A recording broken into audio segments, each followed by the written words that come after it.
feito aqui, ó Pai. Damos graças a Ti, agradecemos a Ti, ó Eterno, pela Tua palavra, ó Eterno, pelo salmo, Senhor, do Teu Filho, que podemos trazer à Tua casa, Senhor, a cada Shabat. Shabat esse que é um Shabat de festa, Senhor, um Shabat de alegria, ó Eterno. Se agora com Seu Filho, que vai trazer a palavra a nós, possamos, Senhor, absorvê-la, Senhor, absorver a Tua palavra e praticá-la, ó Eterno. Clamamos a Ti, em nome de Yeshua Mashiach. Amém. Shabbat Shalom a todos. Shabbat Shalom. Shabbat Shalom. Esqueci de entregar.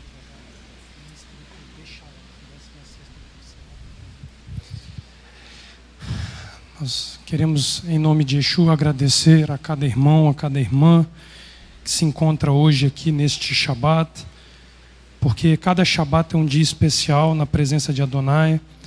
Sejam os da casa, sejam os visitantes. Nós louvamos ao Eterno pela vida dos visitantes, pelos nossos irmãos, nossos amigos, os que estão à distância na internet. A casa hoje está cheia e é para que o nome de Adonai seja engrandecido e para que o nome de Adonai seja louvado. Amém? Só reforçando, hoje nós vamos ter o plantio da árvore no final deste dia, às 17 horas, no Parque da Pedra da Cebola. Todos os que aqui estão, se tiver alguém em casa que possa se deslocar para lá, nos encontre. É mandamento plantar árvores, nós estudamos isso na semana passada, e o Eterno, hoje, Ele nos dá uma oportunidade de celebrar o 7º ano da casa, plantando 2 mudas do cambuci. Se eu não me engano, a primeira árvore frutífera que o Eterno nos permite plantar ao longo destes 20 e poucos anos de caminhada e de trajetória dentro desta casa. Amém? Pai, em nome de Yeshua, nós queremos Te louvar, queremos Te agradecer, porque estamos vivos no Shabat. Para nós bastaria viver este dia e contemplar a Ti, contemplar a Tua glória, mas aprove ao Eterno renovar ciclos diante de nós. E assim nós aqui estamos clamando para que este Shabat renove a nossa mente, renove o nosso coração, transforme o nosso coração de pedra num coração sensível, num coração temente a Ti, e que o Eterno coloque a nossa mente no devido lugar.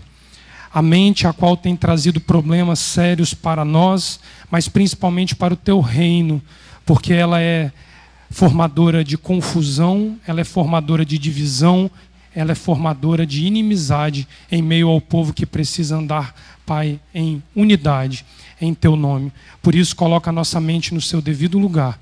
O nosso coração, Pai, cuida dele para que nós venhamos sentir os sentimentos que brotam da parte do Eterno. E assim nós temos a nossa alma tratada de todas as mazelas e feridas que ela traz sobre si. É o que pedimos em nome de Yeshua Messias. Amém. Como já foi dito, nós estamos na 16ª porção da Torá, Bechalar, quando ele enviou. Faraó envia Israel para fora do Egito. A Torá de hoje é o livro de Êxodo, capítulo 13, verso 17 ao 17 e 16, como já foi dito. Temos a Haftará em Juízes, capítulo 4, versículo 4, até o capítulo 5, 31. A Brit Hadashah vem pelas palavras de João no capítulo 6, verso 22 ao 40. E o salmo que encabeça a porção é o Salmo 66. Irmãos, entrando direto no assunto, porque o Eterno tem nos cobrado ser claros e objetivos naquilo que precisa ser falado, e assim nós temos que procurar compartilhar a palavra do Eterno. Os últimos anos, a ciência tem se preocupado com muitas doenças e muitos males que se espalham pela face da Terra. Existe a parte que envolve o meio ambiente, as catástrofes, as destruições. Existe a parte envolvendo os componentes sociais de violência, fome, falta de dignidade para que o ser humano tenha e desenvolva a sua vida. A ciência, do ponto de vista da saúde, luta contra doenças graves como o câncer, como o HIV, como as doenças autoimunes que se multiplicam numa velocidade absurda. Mas, especialmente, a área da ciência tem procurado, mas não tem conseguido resolver o que muitos cientistas já apontam como sendo, pastor, o mal do século XXI. as doenças que envolvem a mente. O intelecto do homem está sendo afetado nos últimos dias de uma forma avassaladora, de uma forma descontrolada e que, na minha forma de ver, ela é muito mais preocupante do que todas as outras doenças que a ciência tem se preocupado em buscar um tratamento, um controle, uma cura, como quer que seja. E eu digo isso a vocês baseado em Êxodo capítulo 16. 16? Não. 15. O Shirat Hayam, a canção do mar. Quando nós olharmos a Parashá, a porção da Torá dessa manhã, nós vamos ver que Adonai, ele vai primariamente tratar aquilo que é íntimo no homem para que depois ele trate aquilo que é exterior no homem.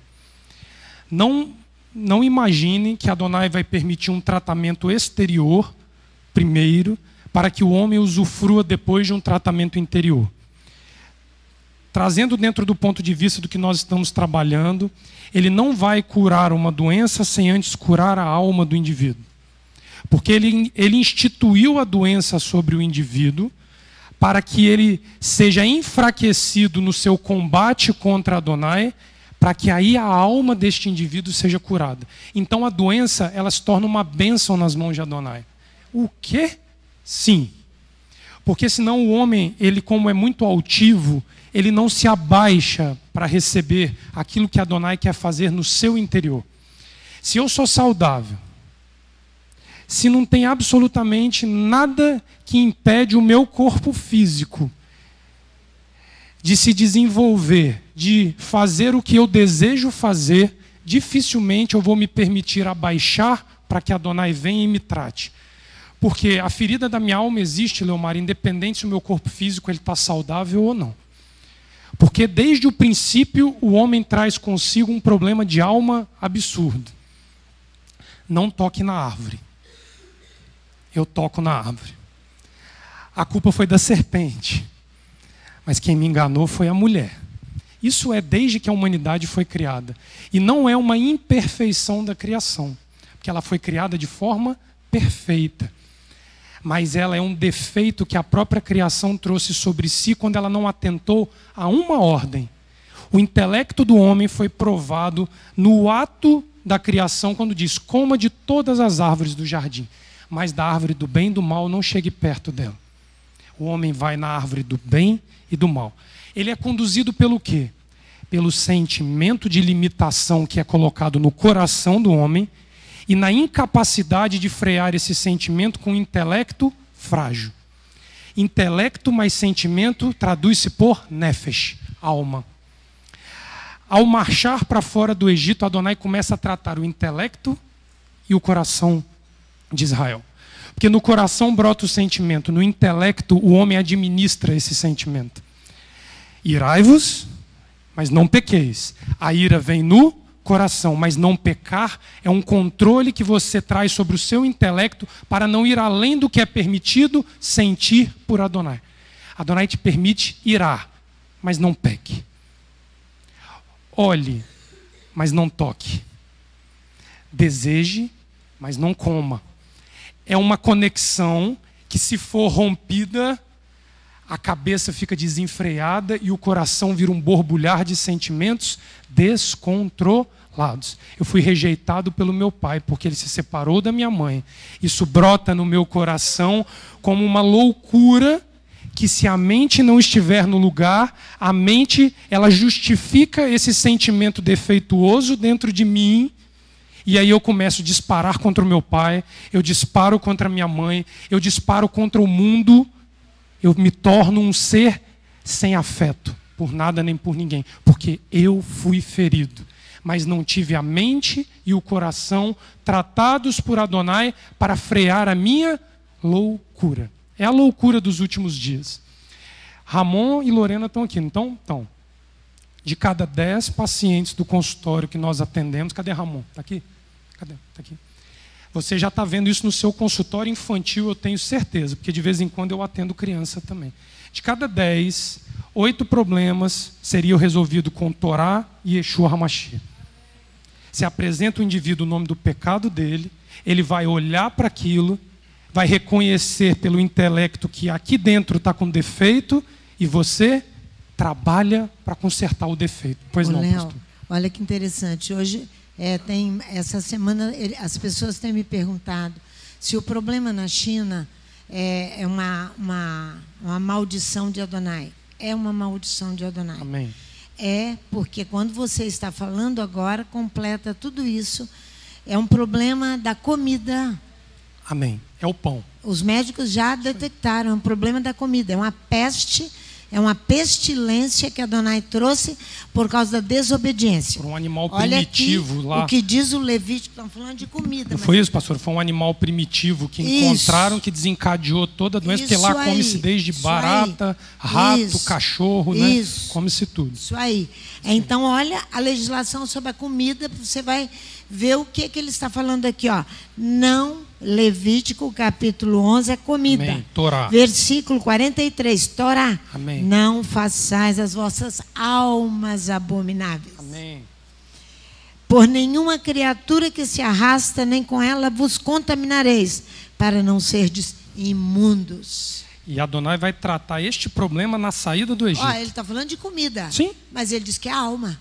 Mas exatamente, porque se você o não que você controla tá o que você falando. bota na boca, você não controla sentimento que brota dentro de você. Nenhum. É um exercício da Torá.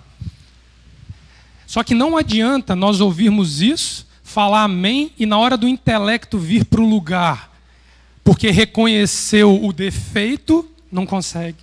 Acusa o irmão. Acusa o líder.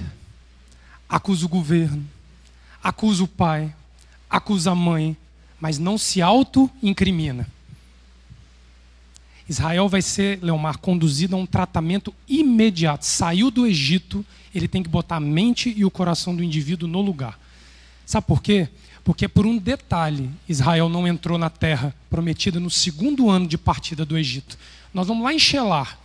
Porque se vocês observarem o nomezinho ali, Be-Shalar, Shelar, Lehá, é o mesmo nome.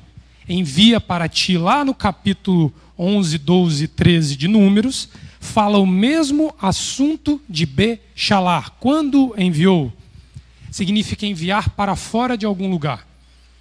Israel estava ali no capítulo 13 do livro de Números, onde eles pecam e caem todos no deserto.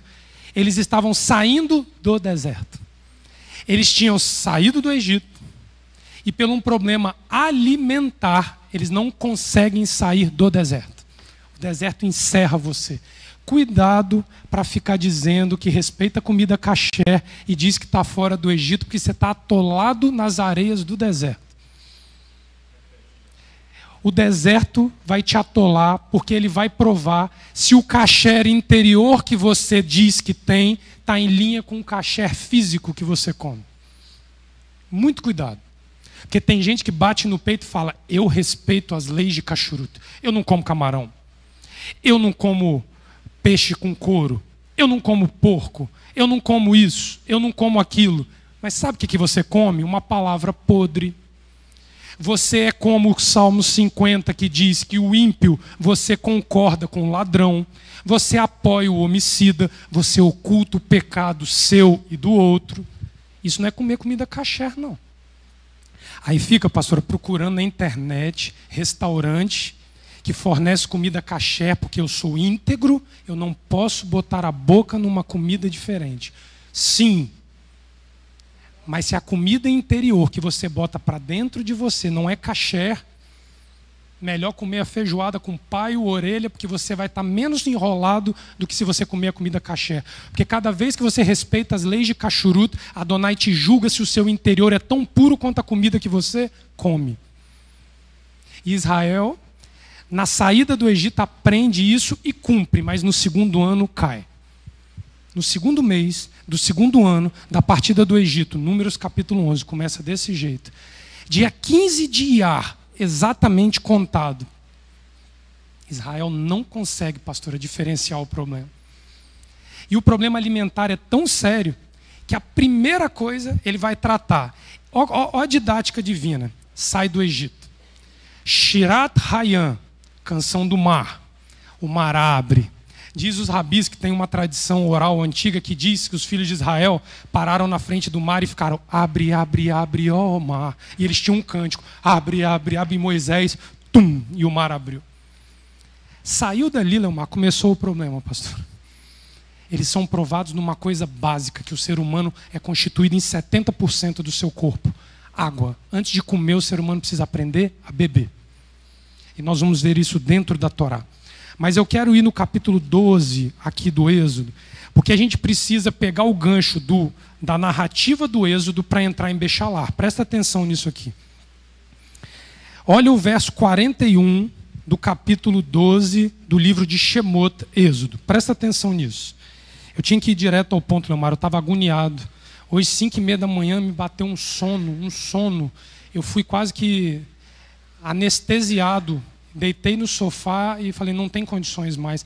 Porque o assunto é tão grave, é tão sério, que a gente fica tentando, pastor, ir pelas beiradas, para ver se a pessoa entende. Aí eu entendi que ele tinha que me botar para dormir e falar assim, abre a boca e fala o que eu cobrei a semana inteira. Você sabe por quê? Porque isso tudo culmina em Malaquias capítulo 3 sobre o roubo a Elohim. Como? O roubo a Adonai. O famoso texto que os padres, que os pastores gostam de usar para agariar dízimos e ofertas e encher a igreja com promessas, ele é o texto que nós rompemos o tempo inteiro quando aqui atrás nós não sabemos diferenciar a comida que nós botamos na boca e a água que nós bebemos. Nem toda água é boa para beber.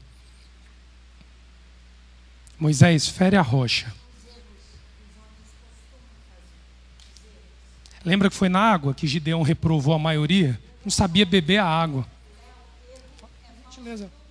Sim. Deixa eu pegar, pastor, que tem internet para ouvir a senhora. Na semana passada, Leomar ensinou que ali no Salmo 32 tem três transgressões que o homem, diz a Torá, costuma fazer.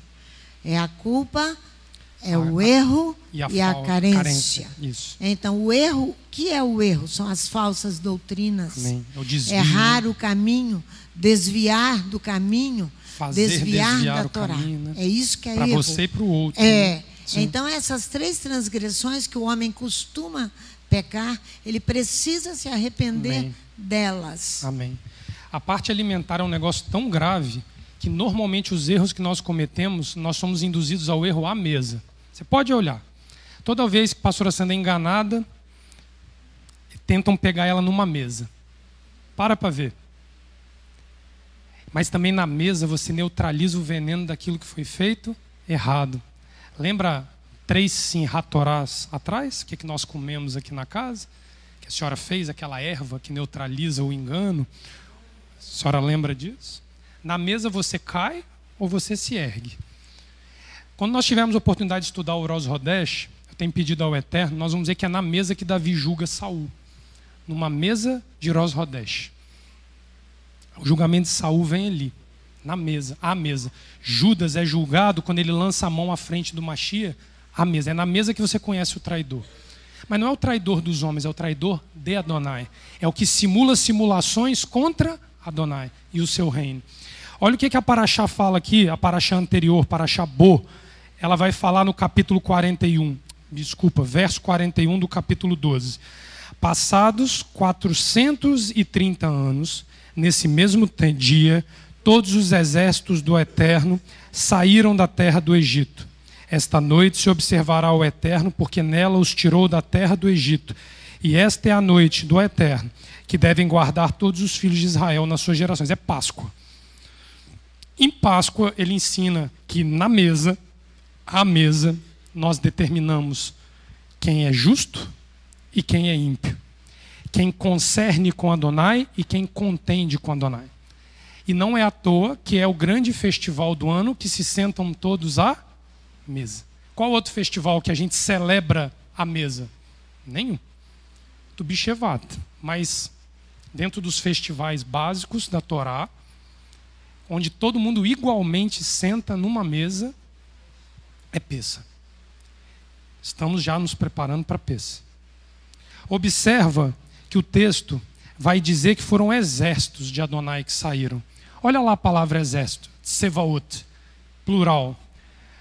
Tzva, singular.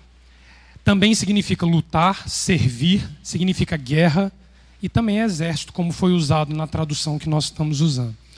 A palavra tsevaot ou tsevá, ela sempre se aplica dentro do contexto de combate, mas também faz referência ao tempo de alistamento militar.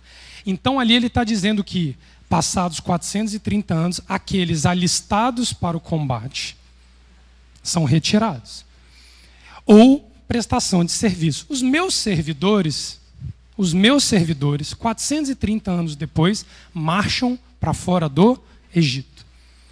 Observa que esta marcha, ela é uma marcha mista. Ela existe, na sua grande maioria, uma formação bélica para combate físico, espada, escudo, lança. Vocês vão ver que o primeiro combate físico que eles enfrentam é com os amalequitas no capítulo 17, quando ali em Refidim eles são atacados na retaguarda, e Adonai jura guerra a Amaleque por todas as gerações, enquanto durar os céus e a terra. Mas eles são limitados ao combate contra os egípcios e contra os povos vizinhos. Ao sair do Egito, não é permitido um combate bélico direto. Não é. Você não pode bater no peito e dizer que você está pronto para um combate homem a homem, enquanto você não enfrentar um combate primário que a Torá ensina desde que Adão pecou.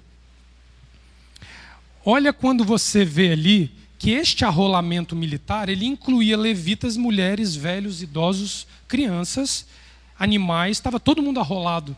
Eram 600 mil almas de homens, mas calcula-se em torno de 2.300.000, 2.400.000 seres vivos, homens, mulheres, velhos, idosos, crianças, gestantes. Então esse não é especialmente um exército, pastora, pronto para um combate homem a homem. Mas abre lá em Números capítulo 4, Leomar, lê para mim o verso 23, e depois vai em Números 8, verso 24. O levita é considerado um arrolado de exército. Ele não participa do combate com a espada na mão, mas ele faz um combate constante que é exigido pela Torá antes do combate bélico ser autorizado pela Torá. Presta atenção nisso. Está lá o texto, lá, Leomar. Números 4, 23, Números 8, 24. Por gentileza, me ajuda aí, Léo.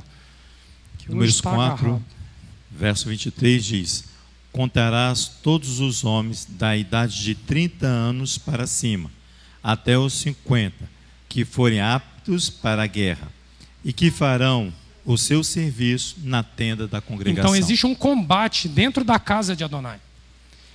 Ali, o Ohel Moed, a tenda do encontro, o tabernáculo itinerante ali do deserto, tinha um combate, e só o levita podia combater.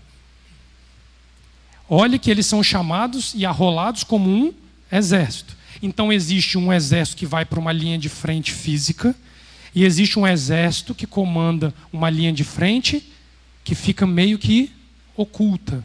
Vai no capítulo 8, Leomar, por gentileza. E eles têm direito a receber o prêmio da batalha vencida do mesmo jeito que aquele que foi para a linha de frente.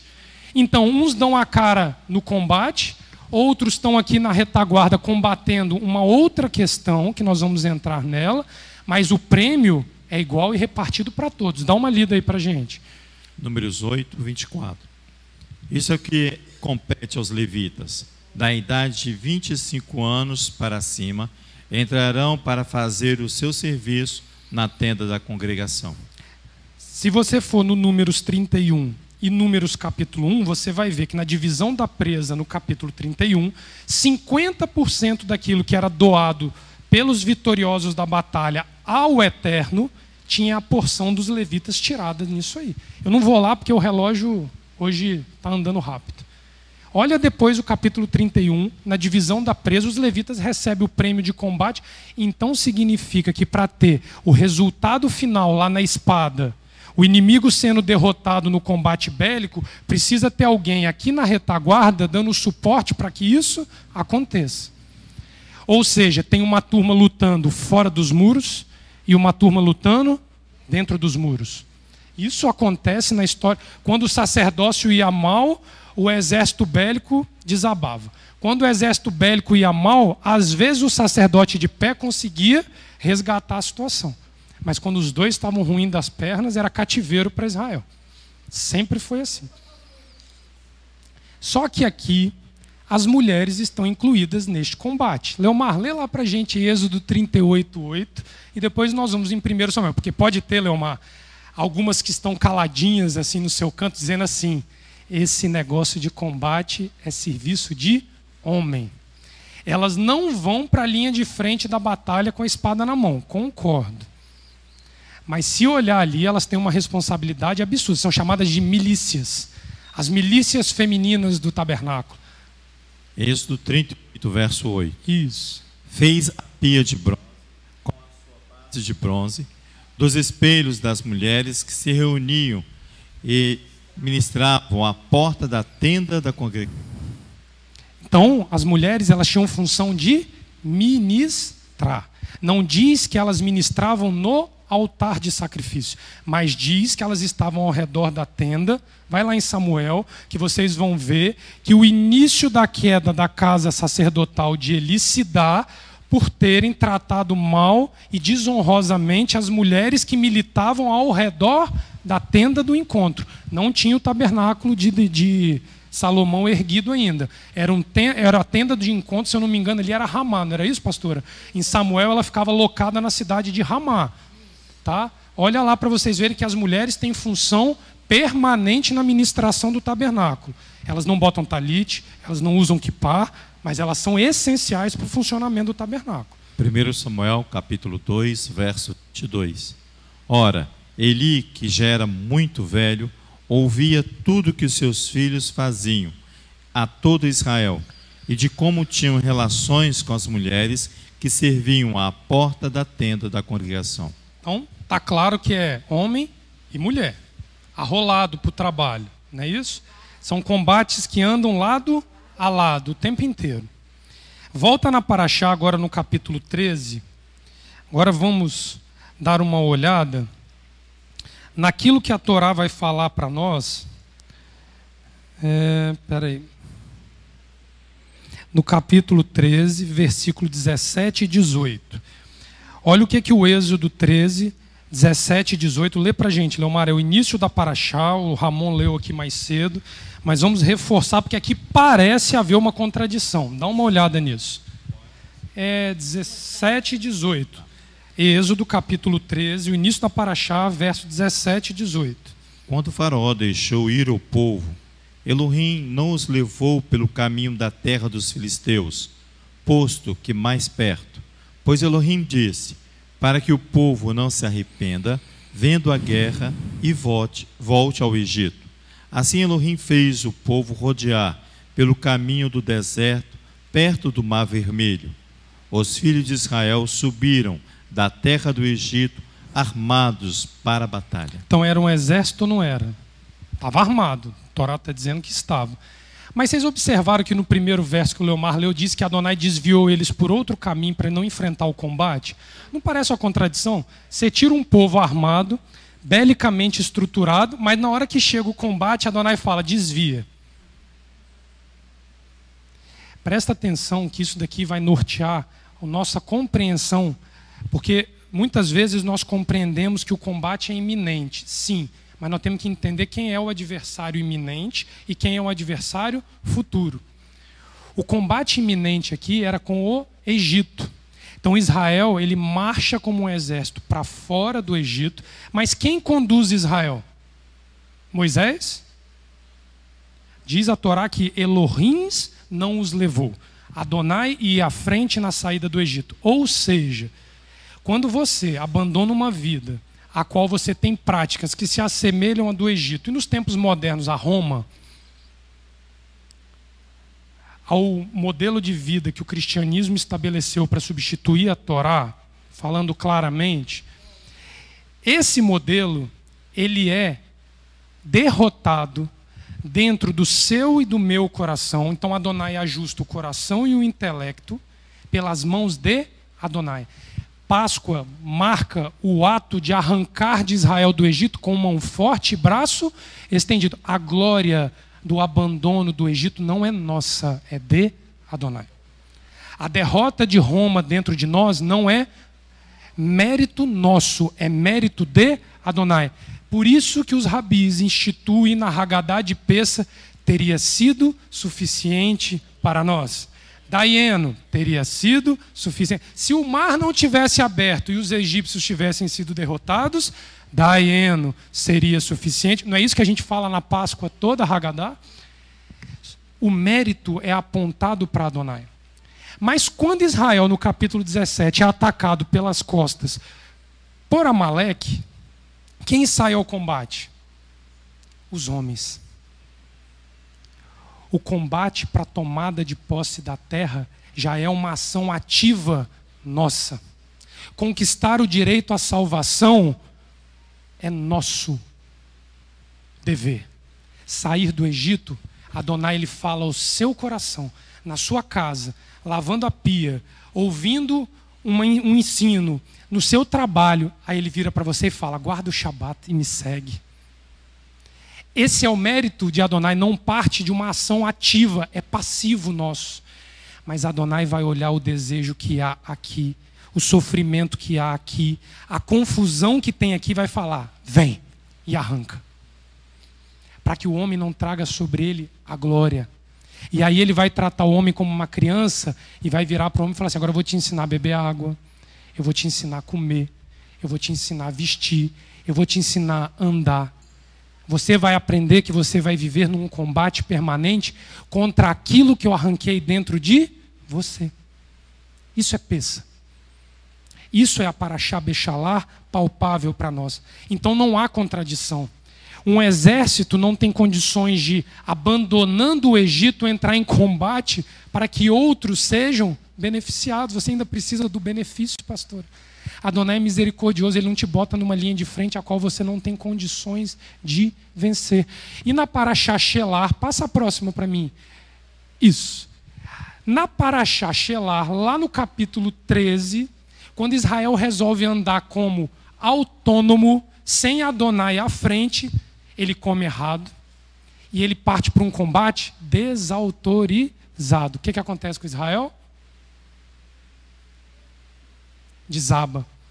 Muitos ficam reféns numa cidade chamada Ormá. E aí Adonai vem e interdita Ormá por causa disso. Enquanto nós tentarmos determinar o rumo dos combates que nós queremos fazer, nós vamos ser derrotados batalha após batalha. Porque primeiro ele vai cobrar que você derrote a mente e o coração doentes que residem dentro de nós. Porque quando você sai ao combate para fora dos muros, você está indo em benefício de terceiros. Você não pode dar a alguém aquilo que você não recebeu. Você só dá aquilo que você tem. Dá e você ser-vos-á dado. Boa medida, sacudida, transbordante. O homem nada tem se do céu não lhe for dado. Conhecem essas palavras? Melhor coisa é dar do que receber. Parece o tema da Associação Aleph Bet, nos seus primórdios. Como é que você quer dar fora dos muros se você não recebeu e você não venceu o combate interior? Aqui, ó. Você sabe por quê? Porque você lê a Torá, não matarás. Aí você acha, Leomar, que você cumpre a Torá porque você não pega o revólver, bota na cabeça de alguém e dá um tiro. Mas na hora que o indivíduo que está do seu lado está precisando de uma mão estendida para não abandonar o caminho com Adonai, você fala com ele assim, vai por ti. Vai por ti. Você é assassino tão qual que botou a arma na cabeça e... Puf. Porque o problema está aqui. Eu não amo meu irmão, o sentimento está mal resolvido aqui. Eu não sei o que é misericórdia. Aí, pastor, aquele sentimento ruim, de ímpio que ainda reside dentro de mim, que veio lá do Egito, que veio da Roma, antiga e atual, ela não tem controle na minha mente. Aí eu faço desse sentimento uma arma para matar. Isaías, no capítulo 1, vai virar e falar assim: as cabeças enfermas. Ele vai denunciar que em Israel o pecado estava de uma forma tão grosseira que ele vai dizer que a mente e a cabeça estavam enfermas. Nenhuma mente sã tinha para frear os sentimentos de alma mal resolvidos aqui dentro, Leomar. O homem estava incapaz de se frear. Hoje está diferente? Você bate um carro na rua, João, você vai discutir com um cara, o que acontece? O cara pega a arma, faz o quê? Te dá um tiro na cara. Nem a razão que o homem, tanto, pastora, no período do iluminismo, né, que a gente ouve falar, ele exaltou para que o homem fosse senhor de si mesmo, hoje é capaz de frear a loucura que existe no coração das pessoas.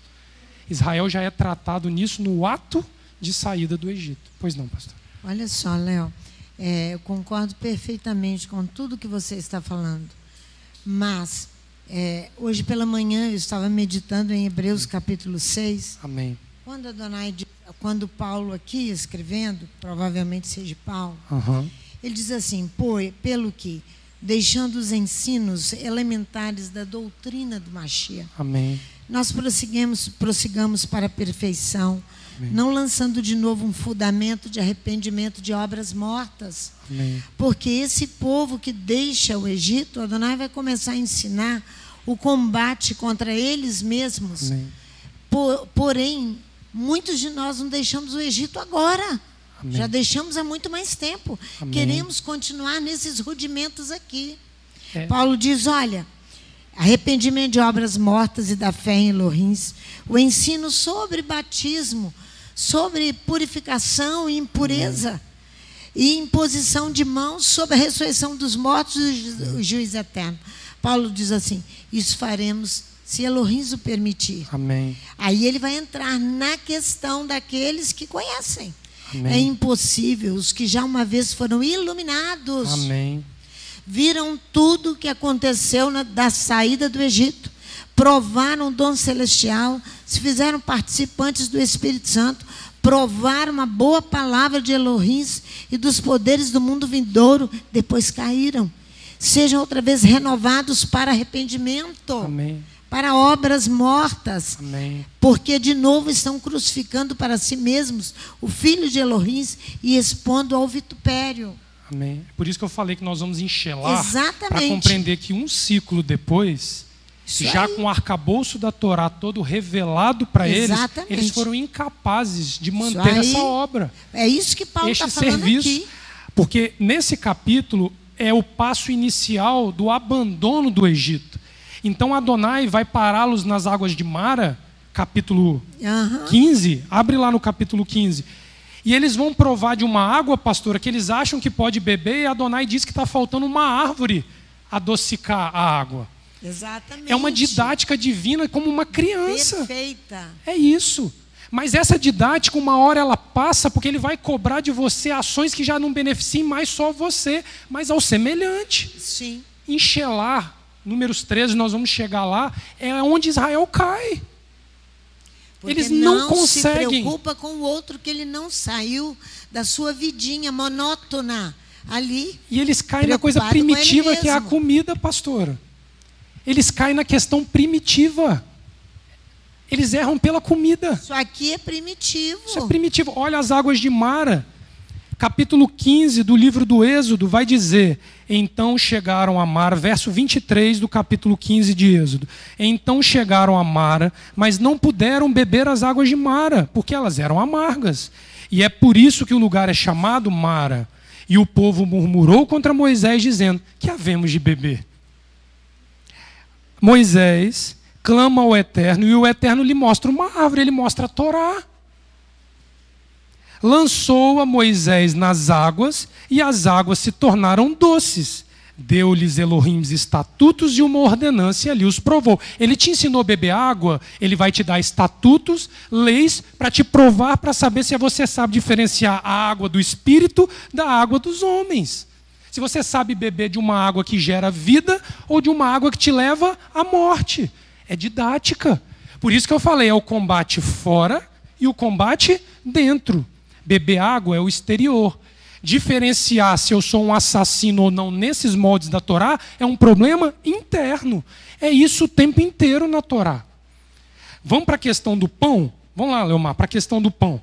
Elohim manda o maná, título do capítulo 16. Olha como é que começa o negócio.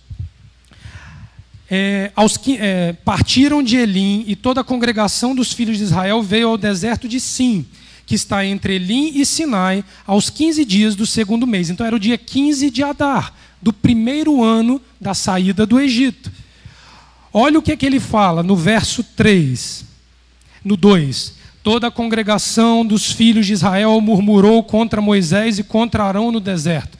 Disseram os filhos de Israel: quem nos dera tivéssemos morrido pela mão do Senhor na terra do Egito, quando estávamos sentados junto às panelas de carne, quando comíamos pão ao fartar. Tudo nos trouxe a este deserto, para matardes de fome a toda esta multidão. Aí a água estava resolvida. Agora o problema era comida. O Egito começa a se fazer lembrar naquilo que era prazeroso. Mas eles estão num deserto. Aí Adonai diz que vai enviar comida do céu. O que ele envia aqui no capítulo 16? Duas coisas. Ele envia a codornize, símbolo da carne, e ele envia o pão. Qual é o que os filhos de Israel tomam para si e começam a descobrir as suas essências? A carne ou o pão? É o pão. Você não vê eles falando do prazer de comer a carne. Adonai bota a carne e bota o pão. O pão era uma fina camada que parecia um musgo, parecendo o congelamento da água no orvalho no período de Israel. Parecia uma coisa que parecia uma escama caía do céu. Todo dia você ia lá, pegava para si, não podia acumular e guardar porque tinha abundância e caía todos os dias. Então, enquanto você está sendo ensinado do deserto, não faltará pão para você, mas você não pode acumular para o dia seguinte, senão você se torna preguiçoso de não querer buscar no próximo dia. Então você busca a cada dia para manter a disciplina de se encontrar com o seu Criador diariamente. E dizem os rabis na tradição oral que nesse momento Israel se acalma pela questão da carne, sabe por quê? Porque Adonai traz um efeito milagroso sobre o comer do maná. Sabe qual foi? Eles fechavam os olhos e o maná tinha gosto daquilo que eles desejavam comer, mas você comia o maná. Eu tenho saudade de comer carne. Você tem o prazer da mesma forma que você tinha de comer a carne. Então não tinha motivo para Israel querer outra comida. Porque, Leomar, se você tivesse vontade de comer peixe, fechava o olho, pastora, tinha gosto de peixe. Se você estava com vontade que parecesse com qualquer tipo de comida, ele se parecia. Israel, nesse momento, se contenta com essa maravilha. Fala, Richard. Isso. Israel aprende, Leomar, que ele pode comer dentro dos moldes bíblicos da Torá. Só que Israel não vai conseguir sustentar esse modelo de vida. Israel vai descobrir no capítulo 17, quando Moisés fere a rocha, que a água também não vem de qualquer lugar. Ele vai descobrir que ela vem de uma rocha. Ele é a rocha cuja obra é perfeita e não há iniquidade nos seus caminhos. Tá ali na... Ali, ó. Isso, na placa da porta de madeira ali. A água boa de beber, ela vem de um só lugar. Então Israel está sendo educado. Israel agora, próxima porção, Jetro, abundância. É a aliança de Adonai por meio da Torá, o casamento, o matrimônio de Israel com Adonai. Ele conhece todas as leis que tornam santas as nossas ações enquanto nós vivermos. Um ano depois, vai lá, Números capítulo 11, desculpa. Vamos começar no Números 11.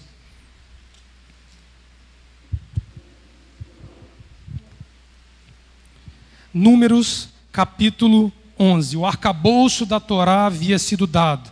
O livro de Levítico já havia sido instituído. O tabernáculo de Moisés no deserto, ministrando ativamente a presença de Elohim. Faltava o que, pastora, para entrar na terra? Nada. Nada. Função sacerdotal, função levítica, exército dividido por tribos. Tudo estabelecido. Arca, as tábuas da lei, o maná guardado na vasilha. Tudo. Só precisava que o povo obedecesse e cruzasse. Parece com um povo que a senhora conhece. Amém. Obrigado pela correção. Amém. Números capítulo 10, versículo 11. No segundo ano, no segundo mês, aos 20 do mês, a nuvem se ergueu sobre o tabernáculo da congregação. Dia 20 de Iar do ano seguinte. Um ano, Léo, depois, certinho. Tempo que Adonai considera suficiente para que você tenha um tratamento adequado para começar a combater os povos da terra de Canaã. Um ciclo só. Quem está há 25 anos aqui como... São 25 ciclos errando. Olha que interessante que diz aqui. Verso 33. Jetro recusa a marcha para Canaã. Vocês vão ver que Jetro, aquele que é sogro de Moisés, ele rejeita a marcha para Canaã. E olha o que o verso 33 diz. Assim partiram do monte do Eterno, saíram do Sinai, onde a tábua foi dada, a caminho de 3 dias. A arca da aliança do Eterno seguia adiante deles, para lhes buscar lugar de descanso. A arca da aliança, por regra da Torá, ela andava no meio do arraial, para proteção, cercada dos sacerdotes e dos levitas. Ela só vai à frente do arraial no momento e no ato de cruzar o Jordão. Então aqui nós temos base na Torá para saber que eles cruzariam o Jordão no mês de Iar do ano seguinte. Se vocês forem a Josué capítulo 3 ou 4, vocês vão ver que a arca se bota à frente de Josué e eles cruzam o Jordão. Olha o início do capítulo 11. Tudo pronto, Leomar? Povo organizado, arca no seu devido lugar, todas as celebrações feitas conforme a doutrina da Torá recém-entregue. Olha o capítulo 11, verso 1. Ora, o povo queixou-se de sua sorte aos ouvidos do Eterno. Ouvindo o Eterno, a sua ira se acendeu, e o fogo do Eterno ardeu entre eles, consumindo as extremidades do acampamento. Começou o falatório. Um povo pronto para herdar a terra começa a pecar com a sua língua. Língua desenfreada significa mente descontrolada. Sentimentos mal administrados. Aí ele vai dizer, verso 2, verso 3, olha o verso 4. O populacho que estava no meio deles, ou seja, aqueles que não se renderam ao tratamento dado por Adonai, ao nosso nefesh, a nossa alma, por 1 ano, veio a ter grande desejo de outro alimento. E os filhos de Israel tornaram a chorar, dizendo: quem nos dará carne a comer? Lembramo-nos dos peixes que no Egito comíamos de graça, e dos pepinos, dos melões, dos alhos silvestres, das cebolas e dos alhos. Eu tenho saudade do adultério, eu tenho saudade da mentira, eu tenho saudade do roubo, da trapaça. Por que eu tenho que comer esse nefasto pão que Adonai me dá? Um pão que me diz que não mentirás, não matarás, não dirás falso testemunho, não adulterarás, não cobiçarás nada do teu semelhante, guardarás o dia do Shabat, honra teu pai e a tua mãe, não usarás o nome de Adonai em vão, não construirás para si imagem de esculturas e não terás outros deuses para ti, porque eu, Adonai, sou o Elohim que te tirou da terra do Egito. Isso virou algo repugnante para Israel 1 ano depois. Aí vocês vão ver que o julgamento de Adonai sobre esta questão vem dizendo: todos vocês que viram as maravilhas na terra do Egito, cairão os seus cadáveres neste deserto e não entrarão em Sião. Porque aqui Shelar, eles vão enviar para eles uma inspeção à terra. Desautorizados por Adonai, porque se você olhar aqui no texto, vira a página, capítulo 13, a nossa tradução vai dizer assim no verso 2. Números, capítulo 13, versículo 2. Antes disso, Arão e Miriam pecam. Começa de cima o problema. Aí olha o capítulo 13. Envia homens que espiem a terra de Canaã, que eu hei de dar aos filhos de Israel. Fica parecendo, pastor, que foi uma ordem divina para Moisés espiar a terra. Se você olhar o pé da letra, está escrito Shelar Lerá, a mesma raiz de Bechalar. Envia para ti, por sua conta em risco, vai fazer inspeção na terra. Porque não adianta eu dizer que ela é terra que mana leite e mel. Não adianta dizer que ela é uma terra santa, que ela é uma terra abençoada, que ela tem todas as promessas. Vai você ver com seus olhos. Vai ver você com seus olhos. Não adianta dizer que a cidade vai ser restaurada, que a memória vai ser reerguida nesta cidade. Não adianta dizer que tem faminto de pão e de palavra de Adonai lá fora. Vai ver com seus olhos. Aí Adonai deixa você ir sedento à sua própria concupiscência. Aqui Israel perde todo o tratamento de mente e de coração que recebeu em 1 ano. Imagina de 20 anos o tamanho do estrago que é. Aí começa a tomar antidepressivo, começa a tomar remédio para dormir, começa a tomar ansiolítico, porque eu estou muito nervoso, estou ficando esquizofrênico. Aí a mente fica doente, pastor. Aí se torna os enganadores de médico, igual a senhora gosta de dizer. Eu estou com dor na barriga. Não, brigou com o pai, brigou com o namorado, brigou com a mãe. Aí a barriga está doendo. Aí a gente tem que descobrir, pastora, que não tem doença na barriga para dizer para o indivíduo, Ramon, que ele precisa de tratar de outra forma o problema dele. E hoje está cheio de criança de 8, 9, 10 anos nos consultórios, tudo tomando Ritalina. O menino é muito acelerado. O menino é muito acelerado. Assim, ó. Menino acelerado. Ou com doenças, pastora, que você só vê em idoso. Menino com câncer, menino com doença extremamente típica de pessoas de idade mais avançada. Gordura no fígado, obesidade infantil. Eu estou tendo que tratar essas coisas no consultório. O menino não controla a comida, pastor. Come biscoito, pipoca, come sanduíche, pizza, e os pais não têm freio no menino. Amém. Amém, seu Marcos? E aí, Leomar, nessa diligência da expiação da terra, eles pecam com um problema básico, a comida. Errou com a comida. Quando você está fazendo aquelas dietas super extremas, quando você está comendo demais e engordando, ou quando você está acordando à noite para comer, quando sua boca não consegue ficar quieta, que você tem que botar alguma coisa para mastigar, é um sinal que você tipicamente está desalinhado na mente e no coração com o propósito de Adonai. Porque hoje, pastor, a gente bota balão no estômago das pessoas para informar o cérebro da pessoa 24 horas por dia que ela já está saciada, porque não consegue controlar o que come. Estou falando sério. Estou falando sério. É descontrole. E é esse descontrole que vai levar Israel, pastor, a ladeira abaixo com esse problema com Adonai. Envia para ti.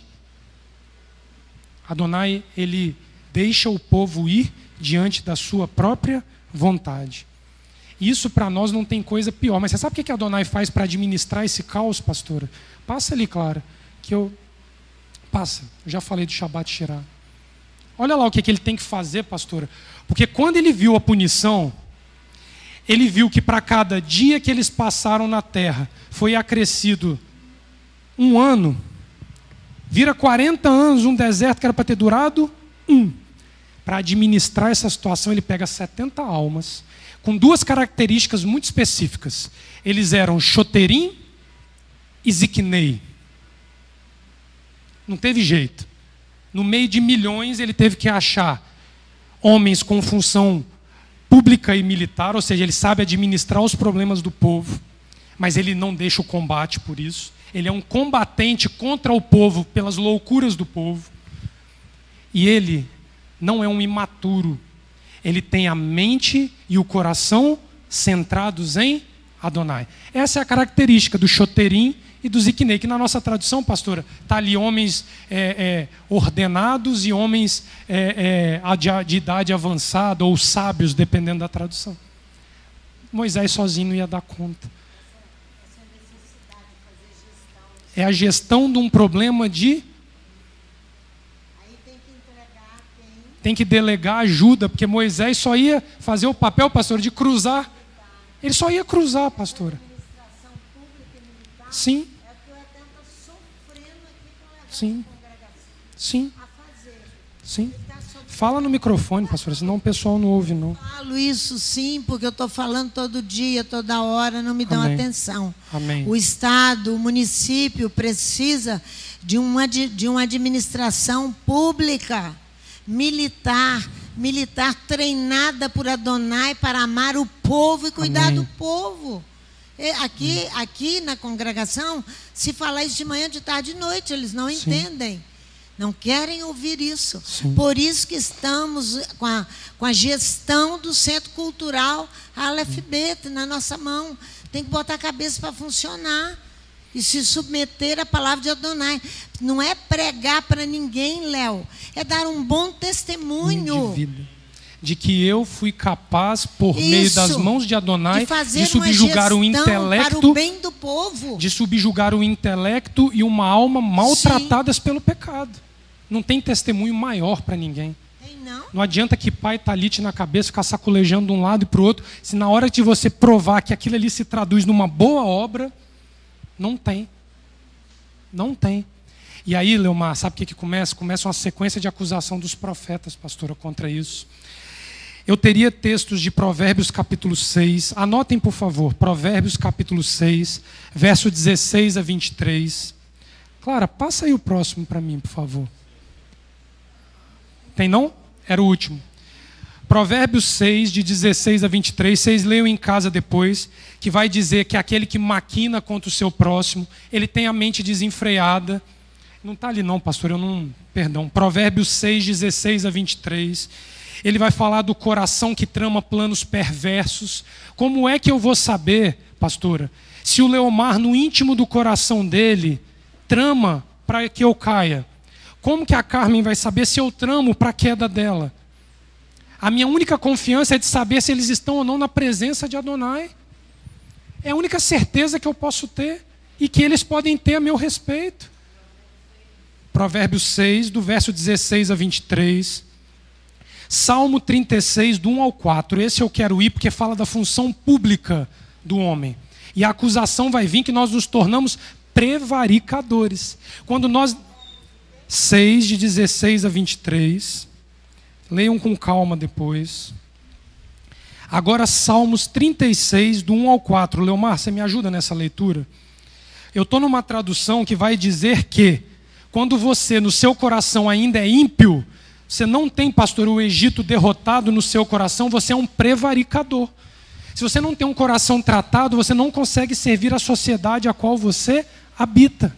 Isso é o Salmo 36, coisa moderna, pastor. Prevaricação. Leia aí, Leomar, do 36, do 1 ao 4. A transgressão fala o ímpio. Aí diz, na minha tradução, pastor, diz assim, a prevaricação no coração do ímpio. É assim que começa a minha tradução. Não há temor de Elohim perante os olhos, pois em seus próprios olhos se lisonjeia.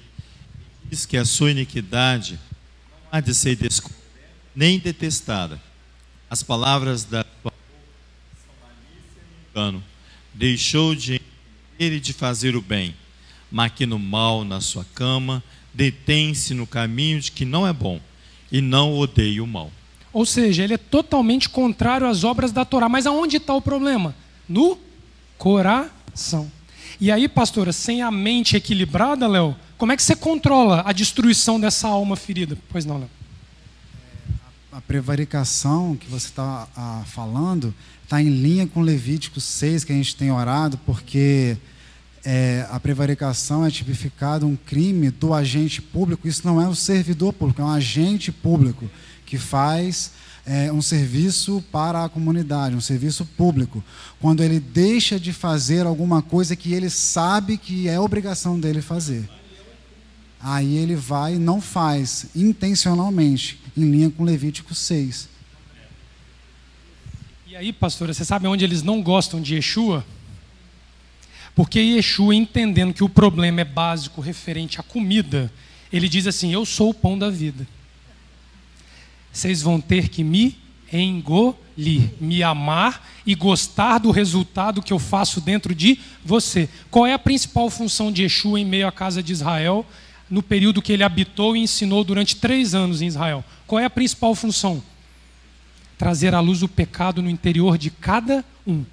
Lembra da adúltera? Cadê os adúlteros? Queriam tacar pedra na mulher, que ela foi pega em adultério. Mas quando ele pergunta assim: cadê os adúlteros que se deitaram com você? Taca a primeira pedra quem não é. Foi saindo um para cá, foi saindo um para lá. Ele é aquele pão, ele é aquele maná que caía do céu, que o sujeito fechava o olho e se sentia saciado. Aí ele vai dizer, abre lá em João 6, nós já estamos encerrando, pastor. João 6, e nós vamos a 1 Coríntios capítulo 1, para desmistificar a questão da ceia com a questão envolvendo a comida. Presta atenção nisso. João capítulo 6, olha o versículo 13, pastora. Olha o que Yeshua vai anunciar no versículo 13. Presta atenção, João 6, 13. Recolheram-no, pois, e encheram 12 cestos de pedaço dos 5 pães de cevada, que sobejaram aos que haviam comido. Então, contrariamente, entre aspas, ao que disse a Torá, que você tem que pegar diariamente este pão, e Yeshua está dizendo, o que sobrou, bota num cesto e guarda. Sabe por quê? Porque o maná uma hora para de cair do céu. E Yeshua, a Torá, por meio do Espírito do Santo revelado para nós, vai se tornar escasso. Quem tem, guarda, não para si, para quando o outro que tiver com fome vier buscar, você tem pão para dar, porque ela já não vai ser mais achada, segundo Apocalipse capítulo 6, versículo 6. Vai procurar e não vai ter, e vai custar uma fortuna. Aqui, quando os rabis olharem e enxergarem Yeshua nestas palavras de Apocalipse, eles vão dizer assim: o que fizemos com a Torá de Moisés? Ela se tornou escassa. Em Atos capítulo 15, ele chega, Paulo, a dizer assim: Moisés é ensinado em todas as cidades. No final dos dias, quando a corrupção da mente e do coração do homem atingirem o seu ápice, vai faltar pão. O louco não vai encontrar comida para deixar de ser louco. O mal resolvido afetivamente não vai encontrar cura para suas carências, porque enquanto teve pão, rejeitou o pão e quis comer carne. Aí vocês vão entender a continuidade do texto no capítulo 30, no verso 33, em João 6. Porque o pão de Elohim é aquele que desce do céu e dá vida ao mundo. Disseram eles: Adão, dá-nos sempre deste pão. E Yeshua lhes disse: eu sou o pão da vida. Aquele que vem a mim não terá fome, e quem crê em mim nunca terá sede. Eu sou a água do deserto, eu sou o pão que caía no deserto. Mas já vos disse que também vós me vistes, mas não credes. Leão. Aí você sabe o que Paulo faz com isso aqui, Leomar? 1 Coríntios, capítulo 11, para a gente encerrar. Ele vai dizer que quando você for tomar o pão e for tomar o vinho, que é o corpo e o sangue de Yeshua, examine-te a ti mesmo. No mundo cristão, isso vira um desafio para você dizer se você pode ou se você não pode comer. E Yeshua está te convidando a tomar o vinho e comer o pão, porque isso não é a Santa Ceia, é o quidush de Páscoa que ele celebrou. Aí ele está dizendo assim: eu vou entrar no íntimo do seu ser, a minha carne, o meu sangue vai penetrar o seu ser, e eu vou trazer o seu pecado à luz, para você dizer assim: eu confesso ou eu não confesso o meu pecado. É isso que ele faz. Hoje eu não posso tomar a ceia, porque essa semana eu olhei para a mulher do meu irmão, e Yeshua está dizendo assim: você olhou? Deixa eu entrar no seu ser, toma o pão, toma o vinho e me engole, que aí eu vou te ensinar a não olhar para a mulher do teu irmão. Aí fica o indivíduo assim: hoje eu não toco na ceia do Senhor. O cristianismo te induz a ser covarde e não dizer: julga-me, ó Eterno, porque tenho andado nos teus caminhos. Salmo capítulo 26. Viver no Egito é se manter covarde, ocultando o pecado. Fala que você ia falar alguma coisa. Não, que eu lembrei do final aí do livro, no capítulo 22 de Apocalipse, quando ele ensina e fala assim: quem é injusto, faça injustiça ainda. Quem está sujo, suje-se ainda mais. Sim. E quem é justo, faça justiça. E quem é santo, santifique-se mais ainda. Amém. Porque será escasso. É escasso, vai faltar. Quem estiver pecando, pode continuar pecando, porque não tem como mais. Olha lá 1 Coríntios capítulo 11. Só que aí eu vou dizer a vocês uma coisa. Num período de extrema... Ela tinha que estar aqui para ouvir isso. Ela que desceu. Porque num período de extremo problema e escassez de sacerdote de pé, você sabe como é que resolve o problema da mente doente? A Raftará da porção vai responder para a gente. Não, é de uma outra mulher, Jael. Abre lá em 1 Coríntios capítulo 11 primeiro, para vocês verem o que é que Paulo está falando do verso 25 ao verso 34. Por favor. Leomar, lê para a gente.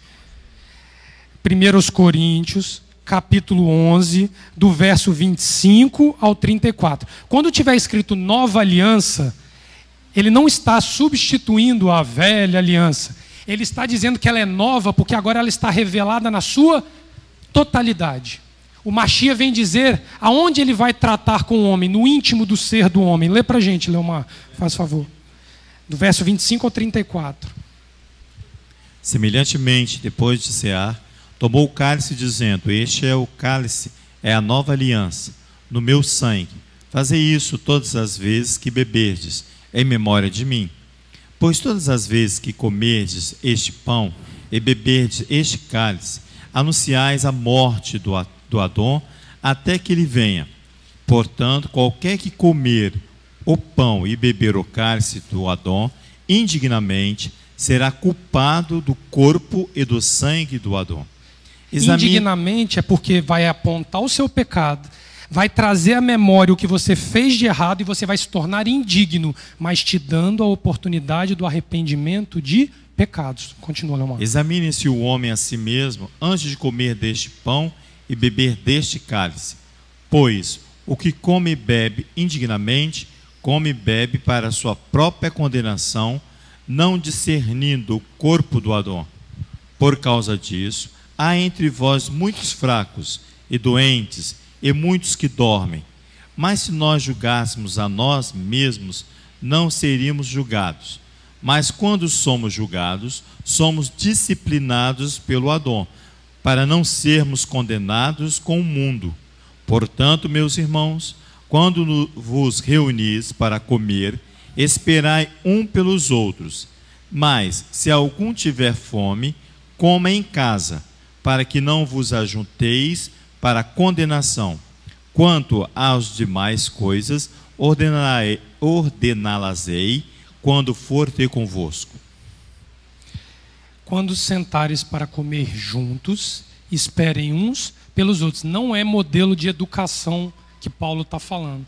Paulo está dizendo, Leomar, que como nós estamos tendo a oportunidade de expiar o nosso pecado quando comemos e bebemos, devemos fazer juntos isso, porque é benefício coletivo. Você faz em benefício do seu irmão, porque você deixa de lesar o seu irmão, o meu irmão. Aí, Leomar, quando a coisa chega a um ponto onde o indivíduo se torna aquele iníquo que não aceita a exposição que Yeshua traz do pecado, só resta uma coisa para ele. Juízes capítulo 4. Havia uma cabeça doente chamada Císera, combatendo contra Israel nesse período. E este período não houve homem de pé para resolver o problema. Ele levanta uma mulher chamada Débora, a qual conduz Israel por meio das mãos de Baraque a um combate onde Císera e seu exército são destruídos.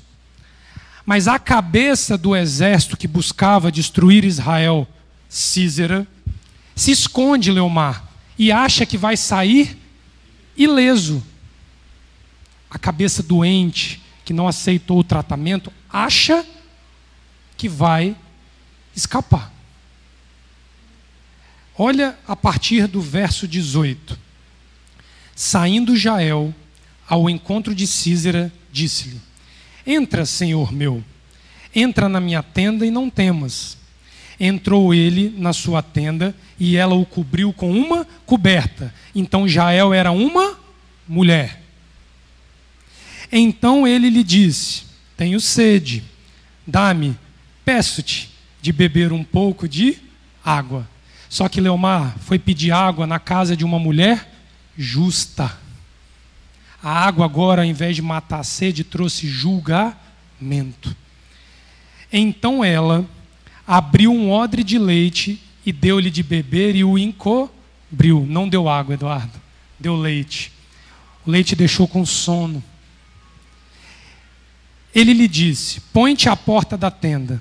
Se alguém vier e te perguntar, há aqui alguém? Ou seja, se alguém vier me perseguindo, diga que não há ninguém aqui.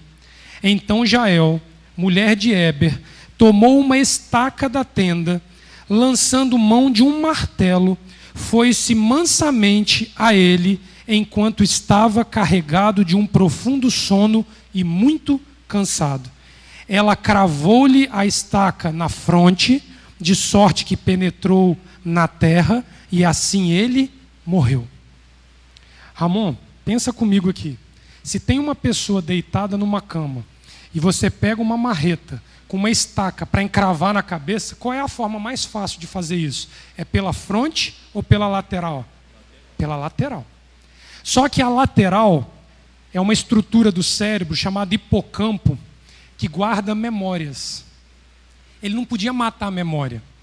O problema de Sísera não era o que ele trazia na memória. Ele vem, imagina uma estaca entrando na fronte, atravessando aqui atrás e enterrando na terra. A fronte é o lugar onde o homem desenvolve os seus pensamentos. Ele vai no cerne do pecado de Sísera e atravessa com uma estaca. E a cabeça é eliminada.